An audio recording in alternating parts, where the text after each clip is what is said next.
What's going on, guys and girls? So we've got Damon and Cole with two middle-aged nerds here. We're trying out something a little bit different tonight.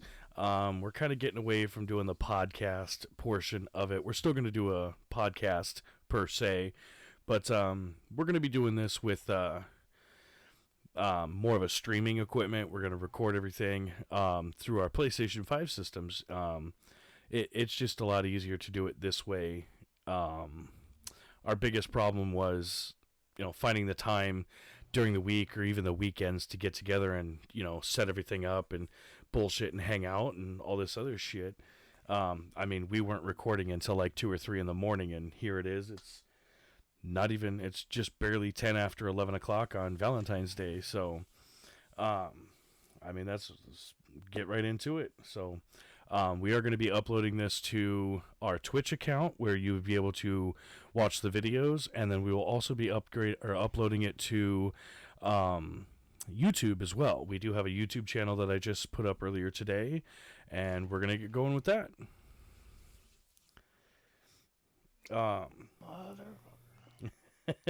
So, with us playing in the background, Colt is playing a little bit of Call of Duty in the background, but, I'll just... So we've got some new exciting upcoming movies trailers that were released here recently. I will admit that I had reservations when they said that they were going to be doing an MCU Fantastic Four.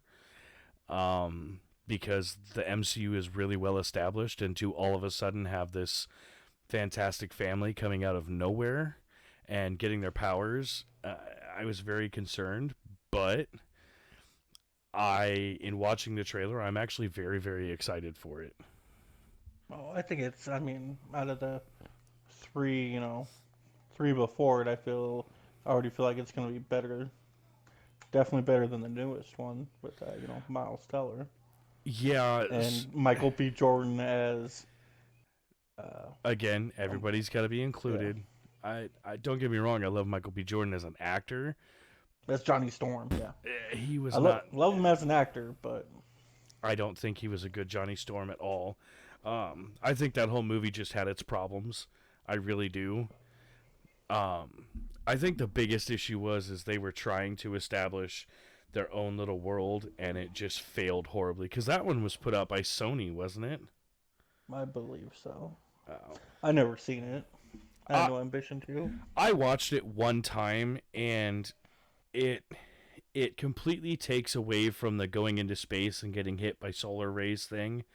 It's, Ben and Reed have been friends since grade school, and Reed Richards creates a teleportation device what he believes is going to somewhere else in the world, but in reality it's going to another dimension. And so years later, him and Ben enter a high school science fair, and Dr. Storm, Johnny and Sue. Fuck, I wanted to say Sarah for some reason. Johnny and Sue's dad is, part of the Baxter building, and, this big corporation that's going to fund their project to make this. And he was like, oh, we've been working on this too. We just haven't figured out how to bring stuff back yet, but you have. Congratulations. Here's a scholarship to come hang out with us and build this. So they build it. They go to this other dimension with Victor Von Doom, who is one of the brightest minds of his age, and he's around their age, and basically it all gets fuckered up, and Victor gets left behind. So then, was Victor and... Yeah, just Victor. So then they mount another mission to go back to get him. Well, he's been there long enough now that this other dimension has kind of started to infect his body and fuck with his mind, and it turns him into Doctor Doom. And I think they put too much emphasis on the story and drug it out way too long. And I did not like the way the Thing looked in the movie. I don't know. It was a solid letdown all around. Yeah, I've never heard anything good about it. I do know that I loved the original ones with Chris Evans and Michael Chiklis and Jessica Alba and Ian. I can't think of his last name. Chris Pine. Oh yeah, the guy that played Reed. Yeah, um, Ian something. And I loved those first two. Those were great. Um, I wish that they would have. I know back then they had always talked about doing like a big Marvel collab with Ben Affleck's Daredevil and Tobey Maguire's Spider-Man and that Fantastic Four, and I think that would have been awesome. But they all existed in New York, but they never mentioned each other. So how would you all of a sudden have these three, the team of superheroes and then two individual superheroes all of a sudden meet in the same town? Like, to me, that doesn't make any sense. Right. Well, there's rumors about Affleck being in Born Again, As who? Daredevil. What? I didn't Yeah, know that. yeah, I just read it earlier. Having to do with introducing it into like the multiverse and like leading into Secret Wars. Oh, I think that would be epic. As long as they But I get mean, Colin Farrell's bullseye back. Although we will yeah, unfortunately never see Michael Clark Duncan's iteration of Kingpin ever Kingpin. again, but the wonders of computers, man, the wonders of computers. I mean, if they can bring Mr. Miyagi back. They did? Mm-hmm. Oh, for Karate Kid? Yeah, for Cobra Kai. Or Cobra Kai? Which I know you've been telling me to get on that. I had all intentions of watching at least the first episode last night. But I thought to myself, if I watch this first episode and I really like it, I'm going to be up all fucking night watching this, and I have to go to work today. So, I'll I. put it this way: the last part of this season's only 5 episodes, and I had no intentions of watching it all. Yeah, I watched it all last night, all 5 episodes. So, what time did you go to bed this morning? Yeah, it was like 6. See, exactly my point. So, it's like, god damn. I would love to get into it, but it's Oh, just it's good. finding. It's You'll just like finding. it. Well, and that's the thing is, like, I have to tell myself, okay, one episode a night, or I'm going to end up staying up all night. And I can't do that. So, um, let's see. I know you haven't seen it, but there's a new movie coming out with Robert Pattinson called Mickey 17. And oh my god, that looks comical. Um, for anybody that hasn't seen it, I suggest you go look at that trailer or go watch the trailer. It looks pretty good. Basically, he just seems like a complete nitwit character who um he signs up for some government program where they copy his body into a computer and copy his DNA and all this shit. And when his character dies, they just print a new version, like a 3D printer for people. And so the movie title Mickey 17 is he is the 17th iteration of the main character. So from the trailer, it looks like you're never supposed to have more than one person, no more than one duplicate, and somehow there ends up being two of them. Hmm. I mean, it looks good. I mean, it goes to show that, one of the reasons why The Batman 2 hasn't come out yet, they haven't even started filming it, but on top of it, you get into the whole, well, we haven't finished the script yet because we want it to be just right. Motherfucker, either you don't have any idea where you want this script to go, and it's going to end up on the fucking cutting room floor altogether, and we're never going to see a Batman 2 with Robert Pattinson, or you're just not liking any ideas that anybody gives you. Um, After watching the Batman and then the Penguin, I have all faith in Matt Reeves. Yeah, I know that they brought out the trailer for the new Superman movie that they're trying to do, and I have recently gotten back into really liking Superman, and I I have faith in that movie. It looks really good. Don't get me wrong. I loved Henry Cavill as Superman, but I don't know. I think this is just. I loved the Zack Snyder universe, but I think this is going to be better, which is going to be hard to do. My question is, who are they going to get to play Batman in the Zack Snyder in this universe, or in James Gunn's universe. James Gunn's universe? But is it going to be Robert Pattinson's Batman? I've heard mixed both ways, Which isn't but bad.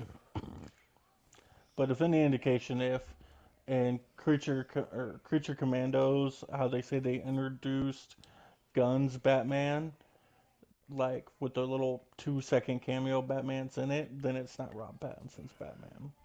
You don't think so? No, because the suit's completely different. Oh. Well, I wonder who it's going to be then.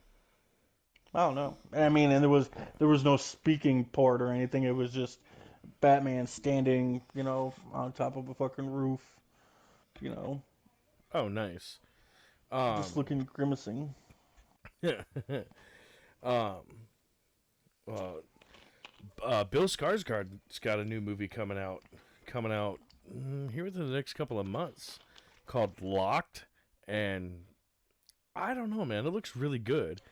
Like Yeah, and it's also got Anthony Hopkins in it. yes, he plays like an eccentric billionaire that's got this really smart car, and I don't know if it's like set up as a trap, or I if think it's so. or if Skarsgård's just an unlucky person that tried to steal this car.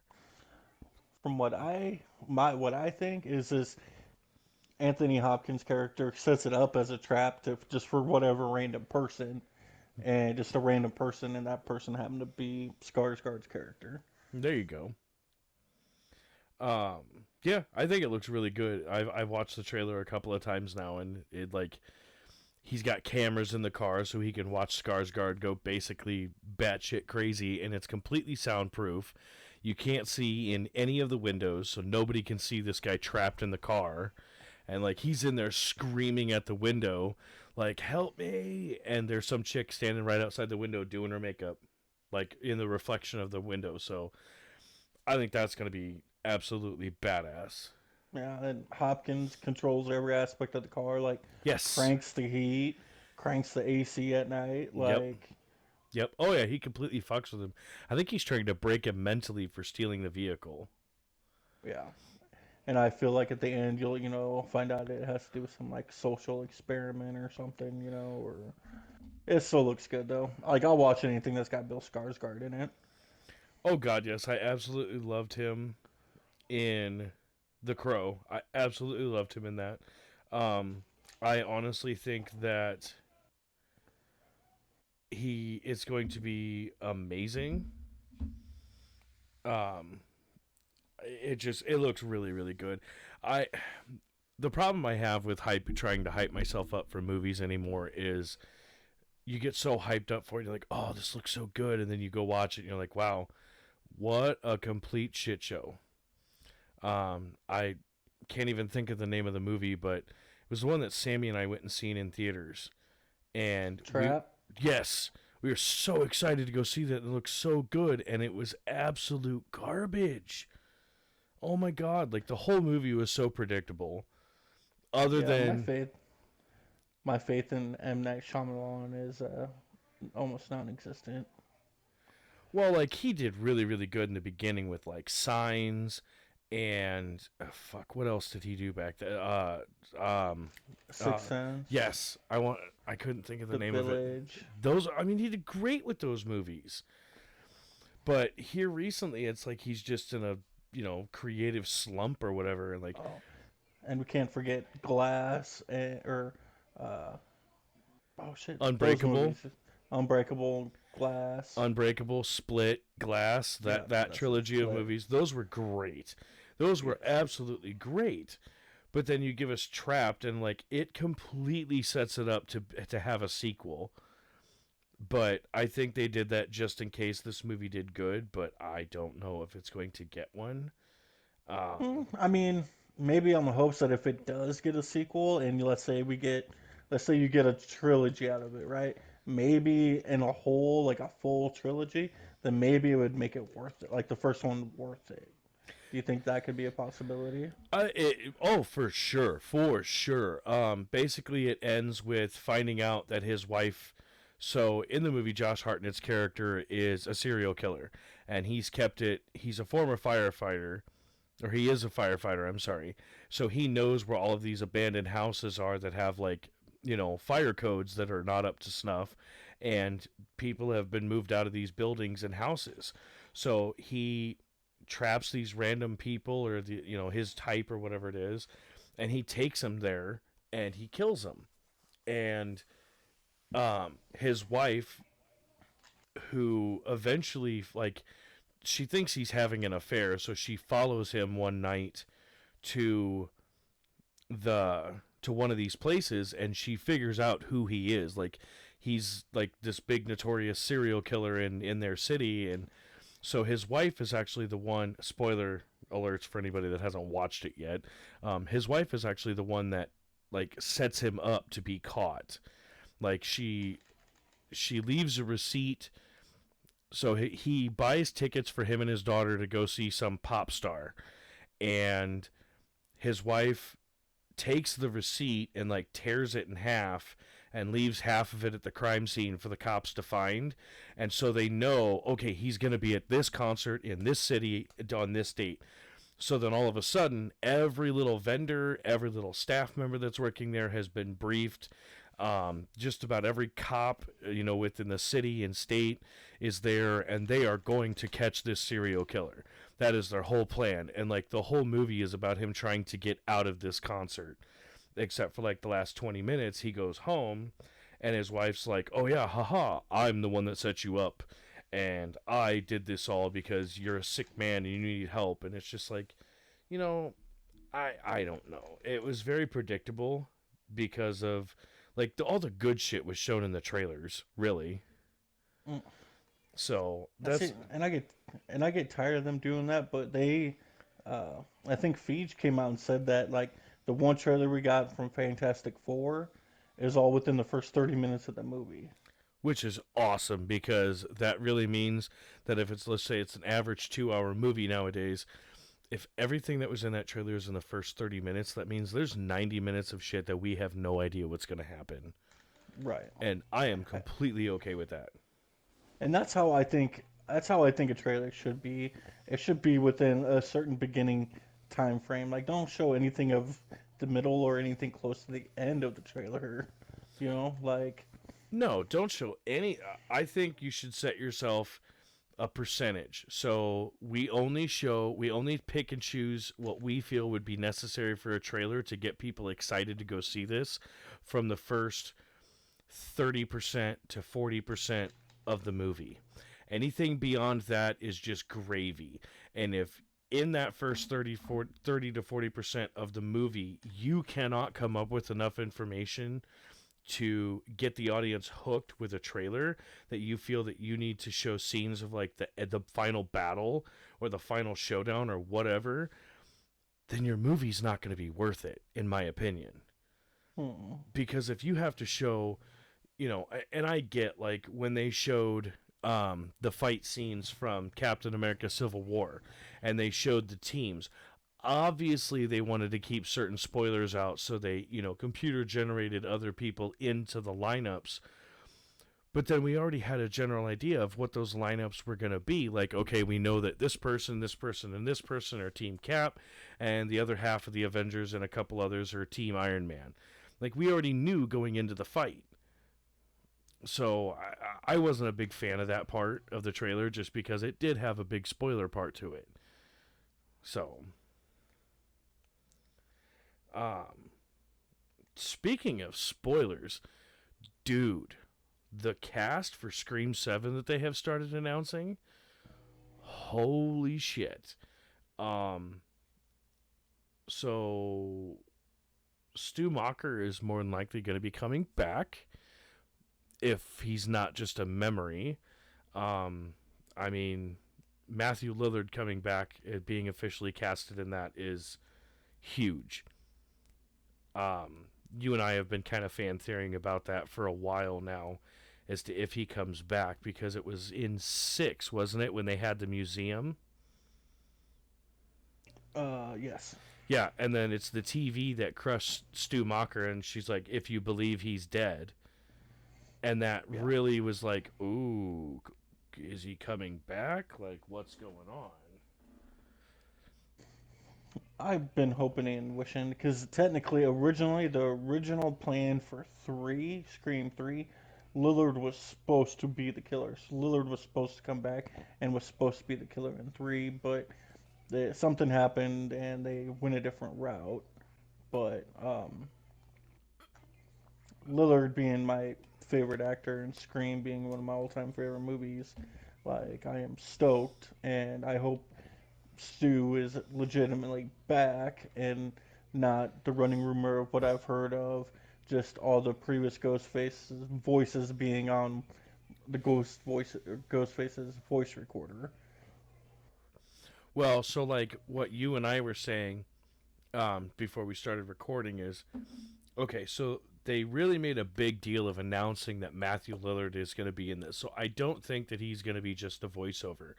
What I would like to see, and you kind of agreed with this, is he is either the killer themselves, or he is behind finding 2 other people to be the killers, and he knows to use Billy Loomis and Billy Loomis's mom, and I can't, not Cotton, or maybe even Cotton Weary's voice.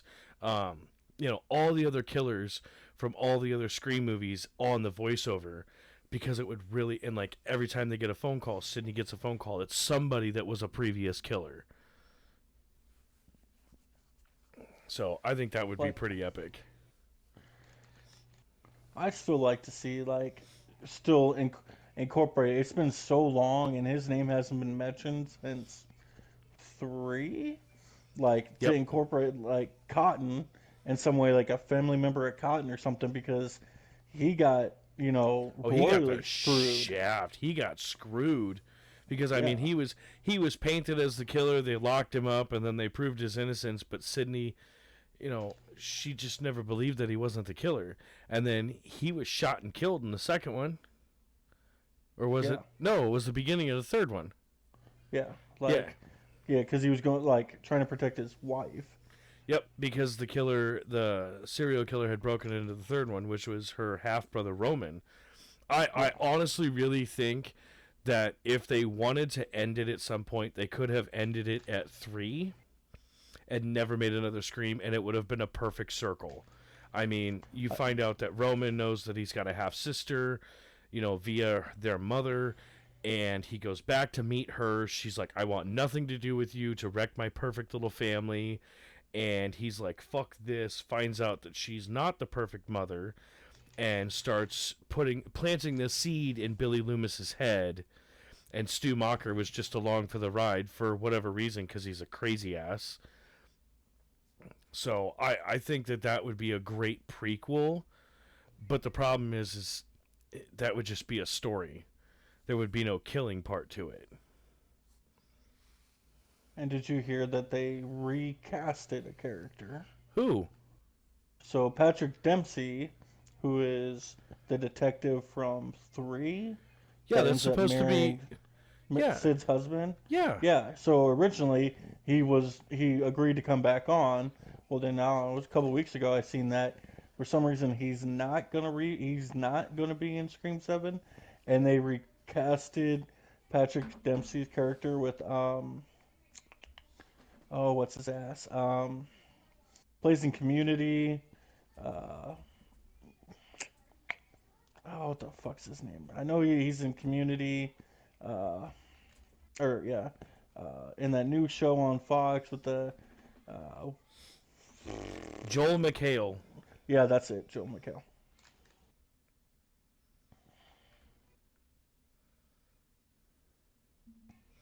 Okay, so and just a quick Google search on that one. Patrick Dempsey will not be returning as Detective Mark Kincaid for Scream 7. Joel McHale will play Sidney Prescott's husband, Mark Evans, in the upcoming slasher film. Um, for why he won't return, Dempsey had been in talks to reprise the role, and negotiations fell through when they offered him X amount, and he said, "No, I want more than that." And the studio said, "This is what we have to offer," and he rejected it. And so they said, "Okay, fine." So, Well, can't blame him there. Like, I mean, clearly I know who Patrick Dempsey is, but I wouldn't say that, he's that big of a star to like hold that kind of weight. You know what I mean? Like, to be able to call his shot like that. yeah. Let's see. Returning cast members that they have announced who they're going to play. Courtney Cox is back as Gail Weathers. Mason Gooding is back as Chad Meeks Martin. And Jasmine Savoy Brown, however you say her name, is coming back as Mindy Meeks Martin. Isabel May is going to play Sydney and Mark's daughter. And then obviously, um, Sydney's gonna. I can't think of her fucking name. Why am I drawing such a brain fart? Nev Campbell. Nev Campbell. She's coming back, so that's. I think it's gonna be epic. Like, I'm really happy to see that basically they're continuing Seven with this after six and not rebooting it again. Oh yeah. So Isabel May, Nev Campbell, Matthew Lillard, McKenna Grace is gonna be in it. Mason Gooding, Courtney Cox, Scott Foley is Roman Bridgers in it, and then obviously Roger Jackson, the original Scream voice. Um, Asa Gurman, he looks like he could be Skeet Ulrich's kid. Skeet Ulrich's listed, Sam Recker, Anna Camp, Jasmine Savoy Brown, Joel McHale, Mark Colsio, David Arquette, Ethan Embry. How the hell is David Arquette gonna be in it? I'm assuming it's going to be a memory. That's gotta be. It's got to be some kind of memory. Or like he recorded a video or something. Let's see. Yeah. It is in production. Ooh, shit. We're coming up on a 1 year away. It is expected in theaters February 27th, 2026. So just a little over a year away. Well, I can't wait. Mm-hmm. Trying to think of what else this Isabel May has been in. Let me pull up her IMDb really quick. Known for Alexa and Katie, Young Sheldon, I Want You Back, and 1883. She played Elsa Dutton, I'm assuming somebody. She was in 9 episodes of Young Sheldon.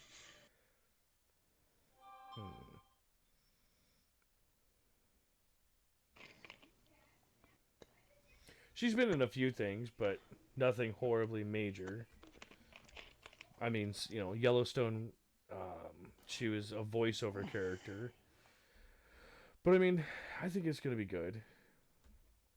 I take that back. I think it's going to be great. I really hope it's not one of those that we hype ourselves up for and it crashes and burns. It's kind of like Captain America 4 is supposedly doing. From what I've heard, that movie is not what everybody thought it would be.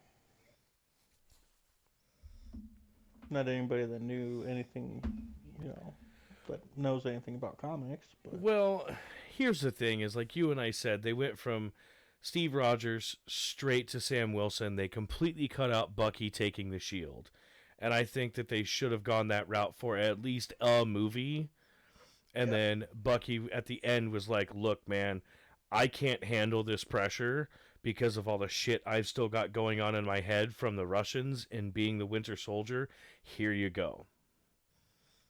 They could have done something like that, and they could have done that so much easier.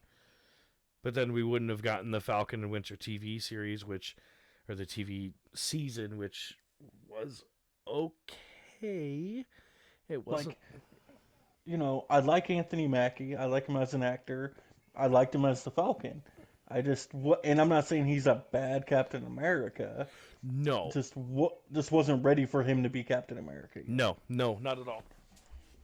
Not at all. And I think that's my biggest problem with it is I wasn't ready for him to be, like you said, I wasn't ready for him to be Captain America. I had a feeling though when um I don't know.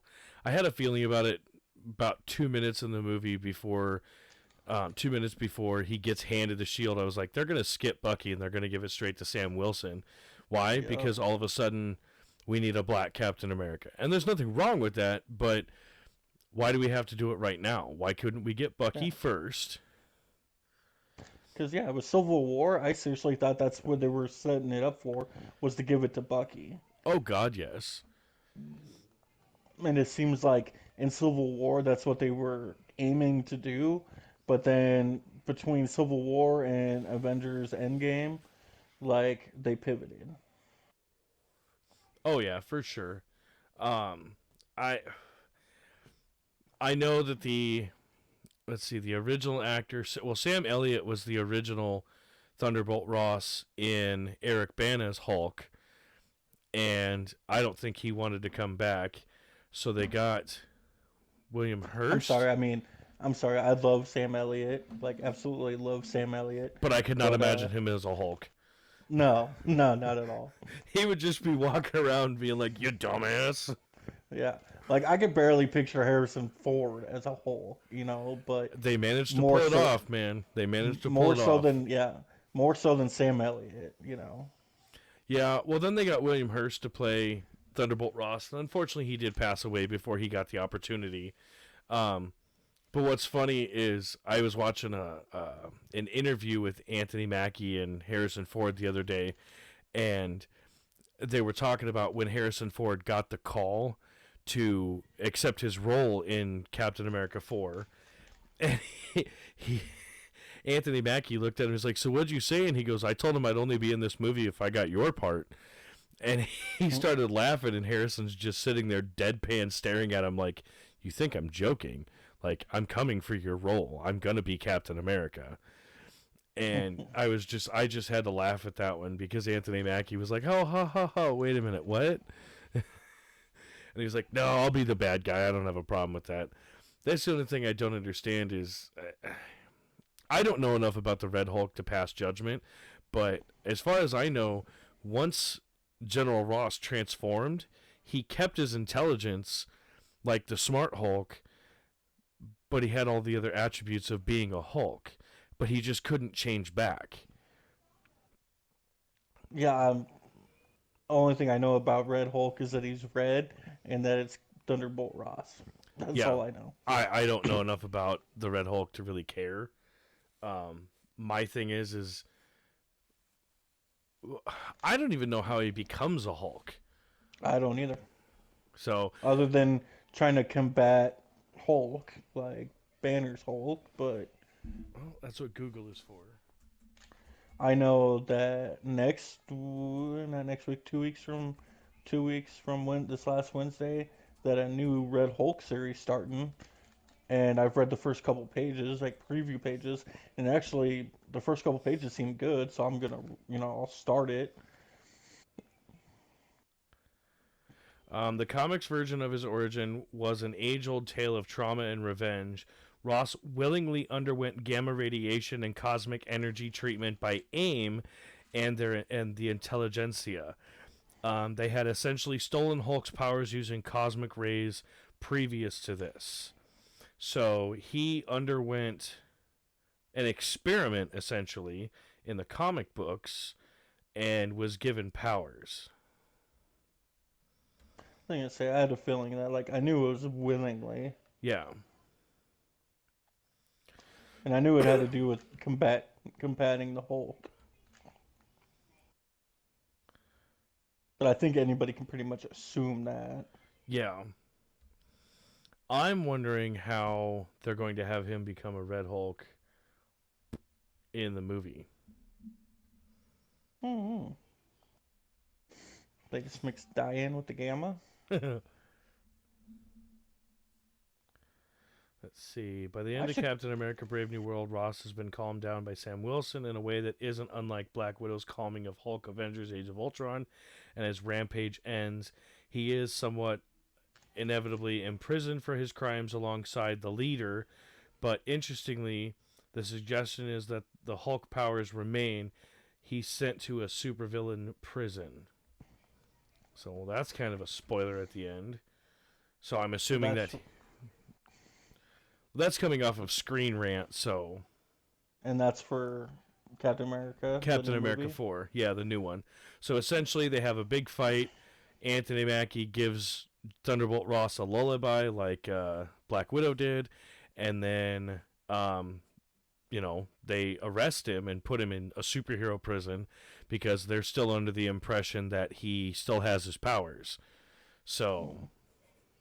I don't know. I was gonna say, like, I heard another rumor, which I didn't believe at all, but it would have been awesome, that uh, Deadpool shows up with Elektra, with Jennifer Gardner's Elektra, to get Thunderbolt Ross, and says something about Thunderbolts because that's like one of the Thunderbolt teams in the comics is Yeah. Deadpool, Red Hulk, and Elektra. Oh, that would be hilarious. Like he just kind of walks in, like they're sitting there, and Deadpool walks in with Jennifer Garner's Elektra, and is like, "Oh shit, sorry, wrong movie set," and then just turns around and walks off, and she's just kind of standing there like, "What?" You should Google and see if they have a end credit scene or not. I know they do, and as far as I know, it's him talking to, what's his name?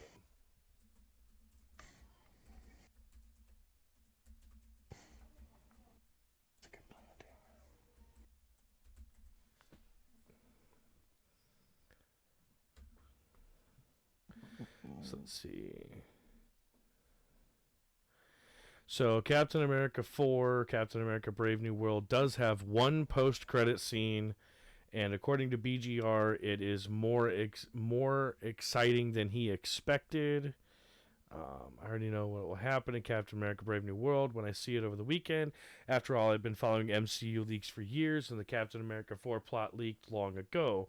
The same leak said test audiences didn't really like the movie, and the mixed to negative reviews coming in after the premiere seemed to confirm that.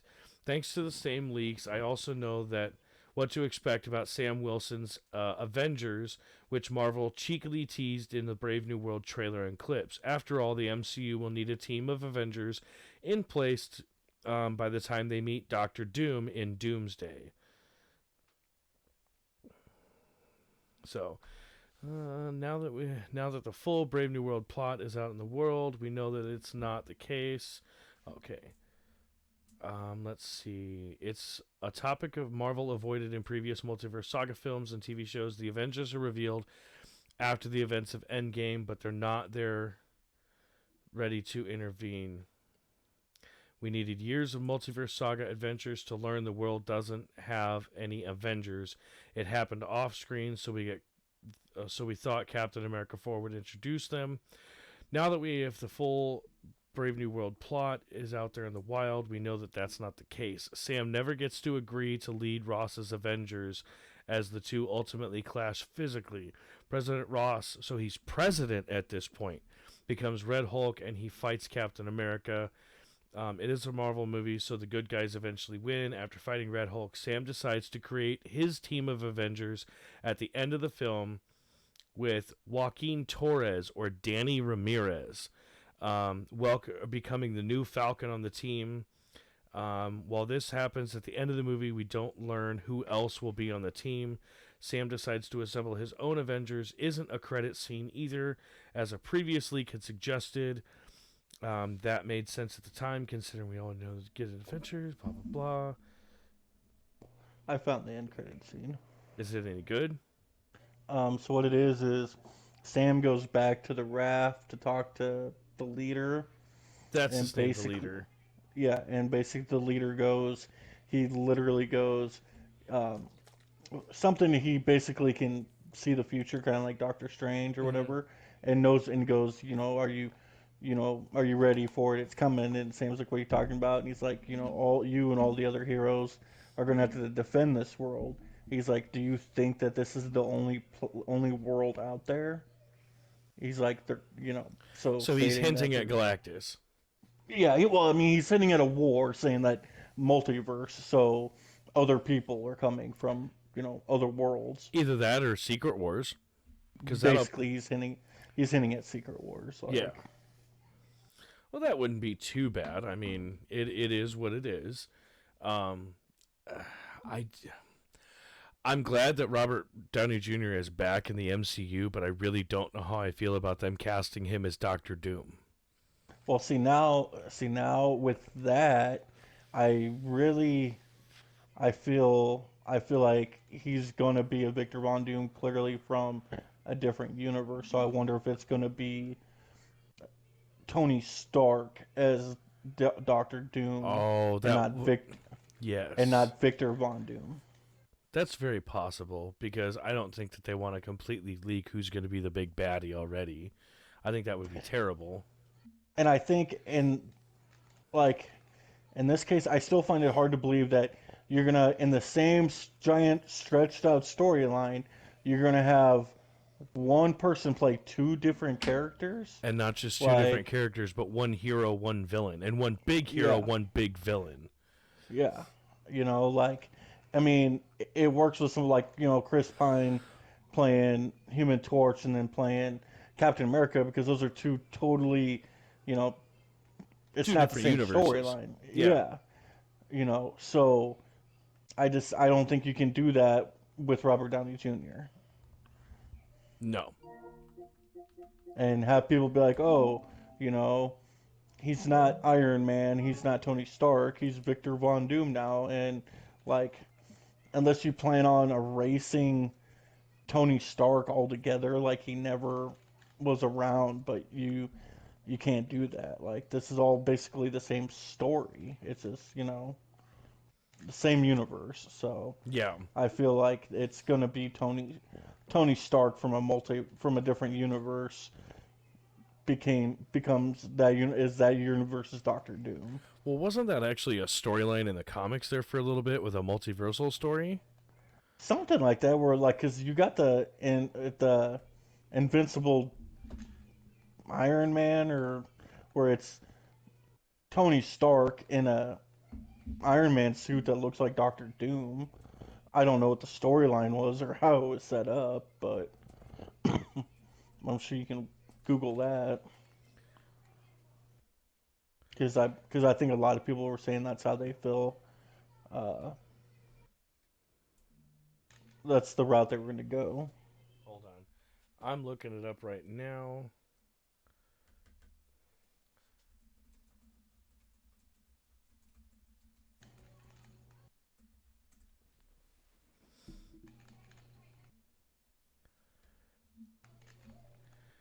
I hate Bing sometimes. Why I used Bing that time.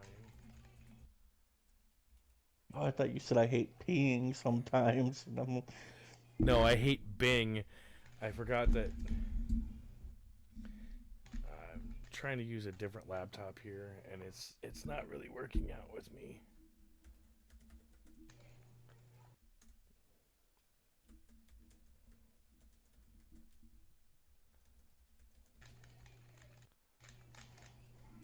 So Tony Stark becomes Doctor Doom comics.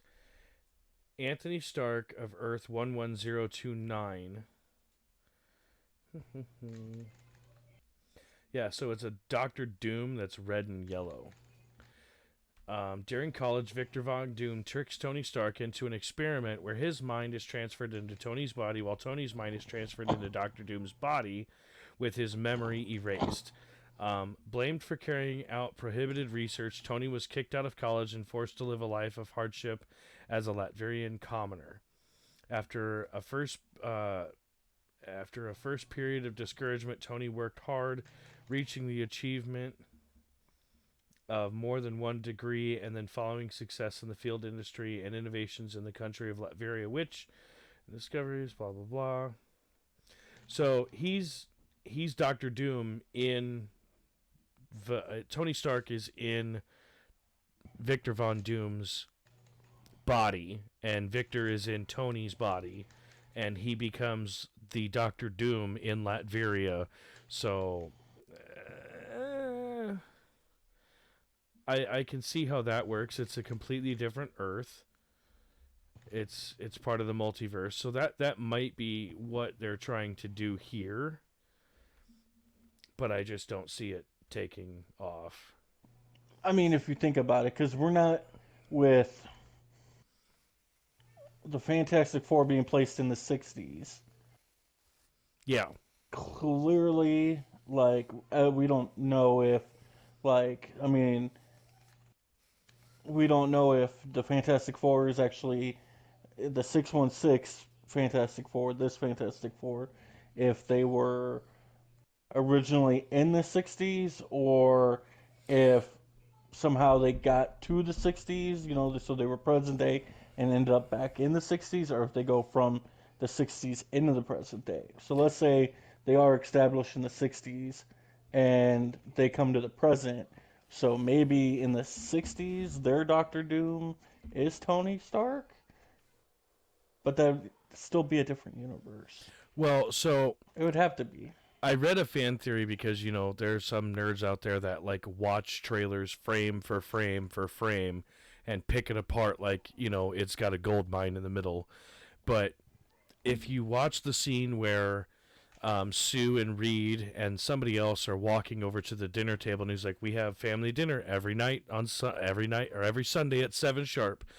The way that Sue is walking, she looks like she should have a pregnant belly, but so people are assuming that she's pregnant with Franklin Richards, who we all know is one of the most powerful mutants on the planet.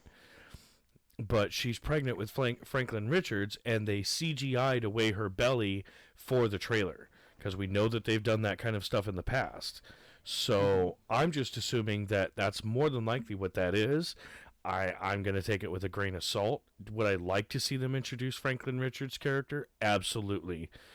But if they did that, it could also explain how they get transported from their timeline in the 60s and jump forward into modern times, because Franklin can manipulate and warp reality like that. Let's see. Another thing I read was like the whole purpose, like Galactus's whole purpose in the movie is he's there. He wants Reed or he wants Franklin Richards. Which I don't understand because Galactus finds a herald, which he has in the Silver Surfer, which is the chick in this, the chick Silver Surfer in this one, but the herald goes to the planet and decides whether or not it's deemed worthy enough to be consumed by Galactus because it's whatever.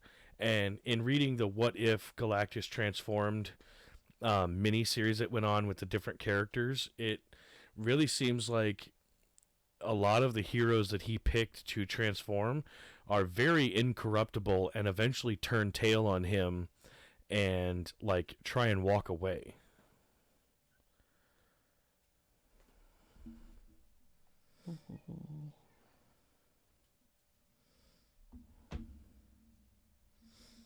Okay, or it could be this. So the other thing I was thinking was is the infamous Iron Man, and that's the route people think it's going because it's Infamous Iron Man is an American comic series featuring Marvel Comics character Victor Von Doom, written by Michael Bendis.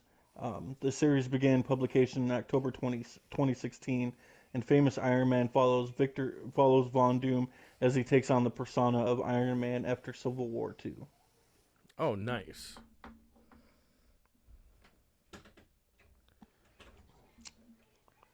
Hi, buddy.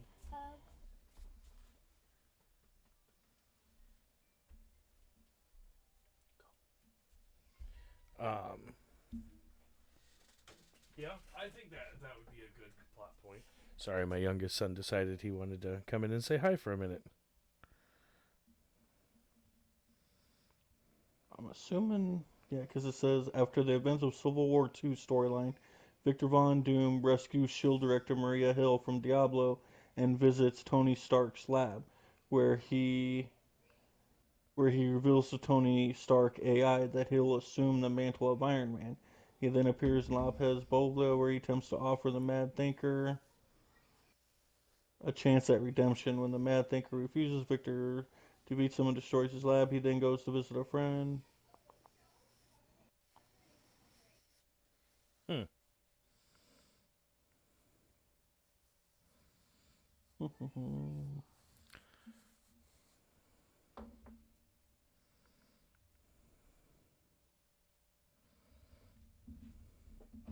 But this also,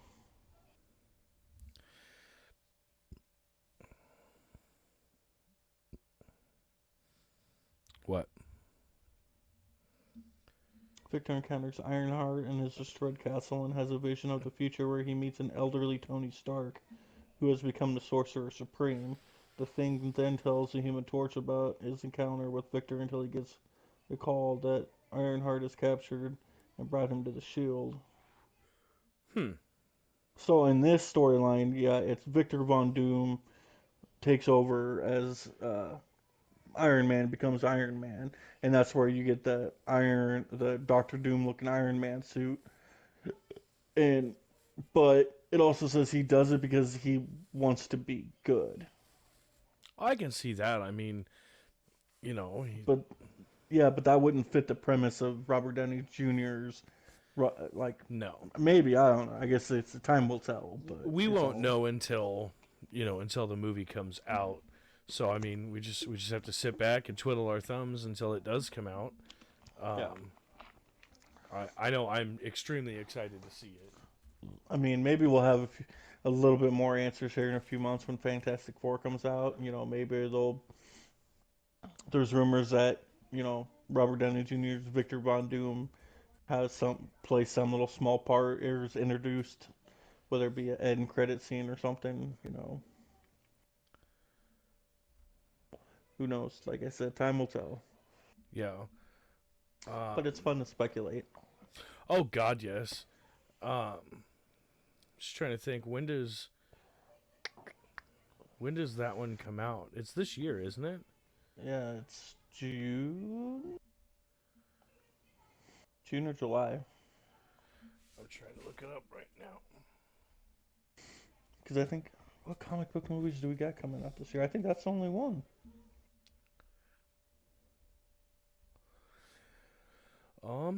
I'm not entirely sure. It seems like we've got a lot more TV series than anything. Because it wasn't Marvel saying they were only doing one or two movies a year now.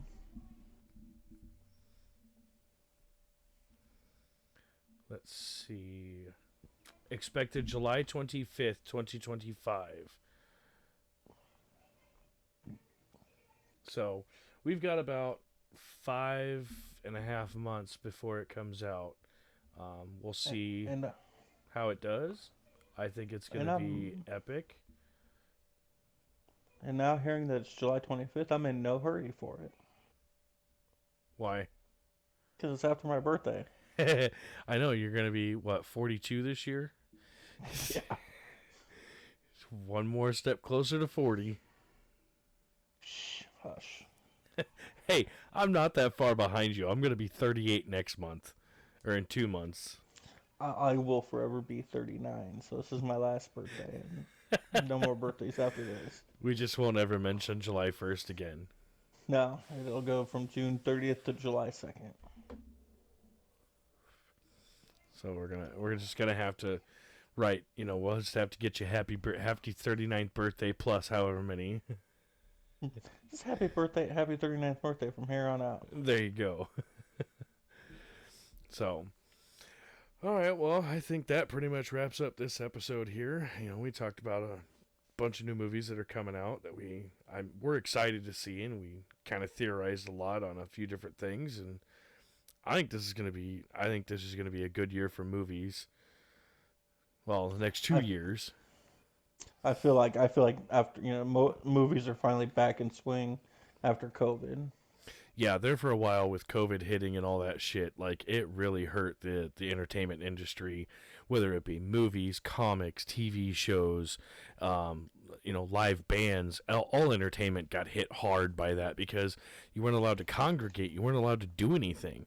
So it made it hard to film movies, it made it hard to go out and see bands live. It just made life hard for 3 or 4 years, which sucked. But So much for flattening the curve, huh? Yeah, at least it seems like it's coming back and starting to get back in a full swing. Yeah. Oh yeah, I'm excited for it. So, but we will definitely be putting it up on Facebook a little bit more when we're going to be doing recordings. I'm not sure if we're going to try and stick to like once a week or every other week like we had been doing. We'll figure something out, and we'll definitely keep you guys updated on Facebook. We'll post a few things here and there. Adios.